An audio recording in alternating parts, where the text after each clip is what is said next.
Hyman Roth was a man of immense wealth and power, his financial prowess legendary. So why would he need the $2 million investment from Michael Corleone for a risky venture in Cuba? And even more perplexing, why would Roth orchestrate an attempt on Michael's life before the deal was sealed? First, let's consider the symbolic value of Michael's investment. In the high-stakes realm of crime and business, money is not just a transactional tool, but a medium of trust and alliance. Roth's insistence of securing Michael's $2 million was less about the funds themselves and more about the message it would send. By having Michael invest directly in the Cuban venture, Roth was publicly binding the younger Corleone to his enterprise. It was a way of ensuring that Michael had a vested interest in the deal's success, thereby aligning their interest and solidifying their partnership. Beyond the symbolic significance, Roth's decision to involve Michael also stemmed from a more pragmatic concern: the need to spread financial risk. Investing in Cuba was a venture fraught with political uncertainty. The Batista regime was on shaky ground, and the winds of revolution were already beginning to stir. By including Michael in his $2 million, Roth was not only securing additional capital, but also diversifying the risk. If the Cuban venture failed, the financial burden would not rest solely on Roth's shoulders. Roth's wealth and influence were undeniable, yet he recognized the value of strategic alliances.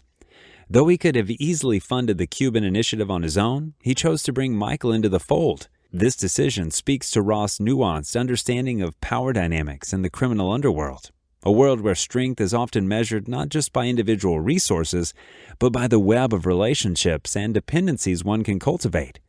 By enlisting Michael's participation, Roth was not only mitigating his own risk, but also reinforcing his position as a central player in the emerging power structures of Cuba.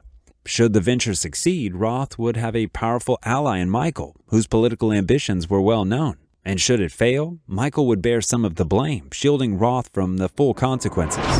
Now let's address the more sinister aspects of Roth's plan, the assassination plot.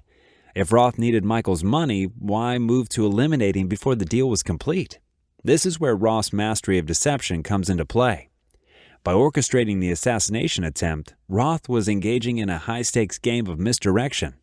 His public actions suggested a desire for partnership, while his private moves aimed at removing Michael as a rival. Roth knew that Michael's elimination would destabilize the Corleone's family power structure, making them more vulnerable and easier to manipulate. The $2 million was a mere pawn in a larger strategic game. Hyman Roth's vendetta against Michael Corleone was deeply personal, fueled by more than just cold, calculating strategy.